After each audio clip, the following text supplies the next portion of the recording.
autocratic Iranian regime, a state sponsor of terrorism, was able to survive, as you also indicated, by circumventing economic sanctions. Yes. And one among Iran's willing partners has been Croatia, whose governments facilitated close economic ties with Iran for decades, including a joint venture with Iran's government-owned cigarette manufacturing and Iran's illegal oil trade, with most recent case in which U.S. Attorney for Washington, D.C.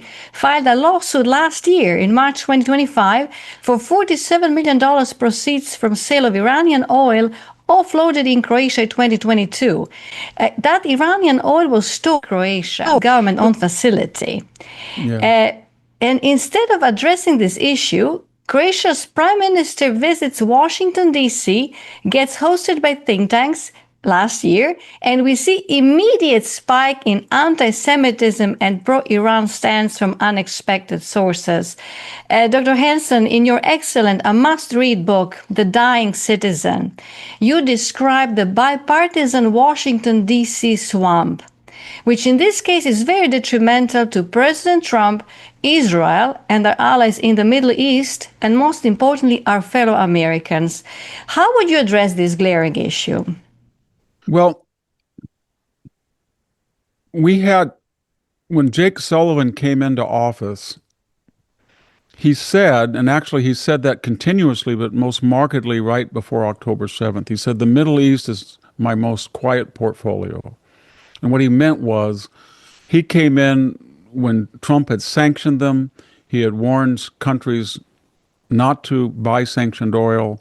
He had declared the Houthis a terrorist organization. They were robbed of $100 billion in oil revenues, and they were behaving.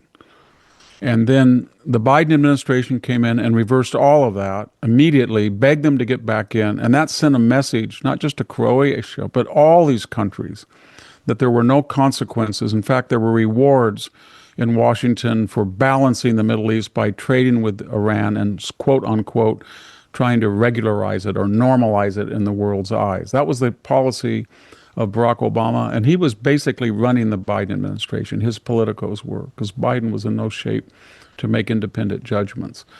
And part of that policy was to distance itself from Israel. And there were loud pronunciations from the Biden people that Israel was culpable.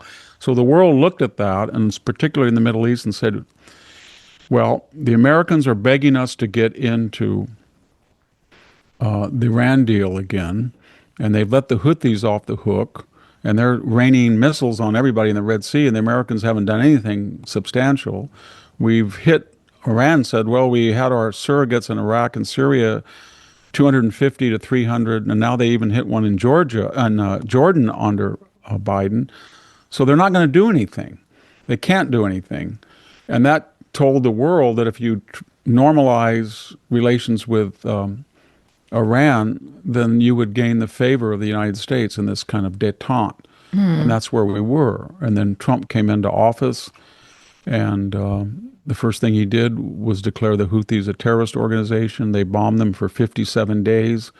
The Houthis have sent some missiles, but they have been told that if they try to hit the Saudi pipeline, which they've been ordered to do by the Iranians in the Red Sea, they're going to have everything wiped out. And the United States and Israel could take all of their power, all of their everything. And so they've been relatively quiet. But it was the policy of the Biden administration it wasn't just to ignore Iran, it was to empower it, to win its approval. They kept saying, well, it's the biggest country, it's got 93 million people, it's got the most strategic location, it's got the largest oil reserves, second maybe only to Saudi Arabia in the region, and it's a sophisticated country, and Ronald Reagan or Donald Trump have polarized it, and we're going to bring it back in like Obama wanted to.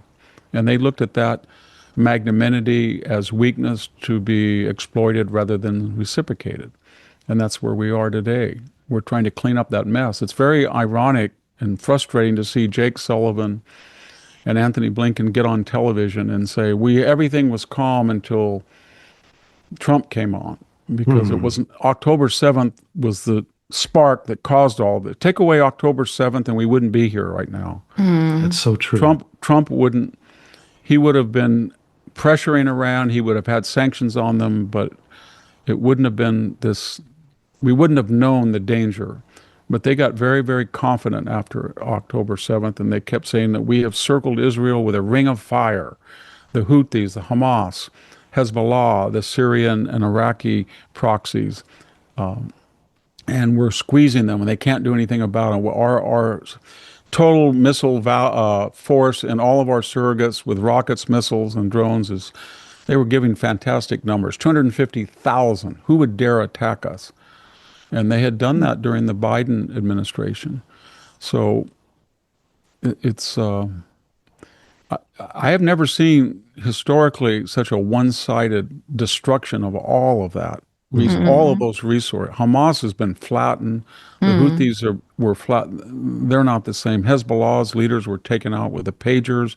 And then since then, they're running out of money and they're running out of missiles. And Iran, I just never thought in my lifetime this myth of their invincibility would be shattered like it is and humiliated.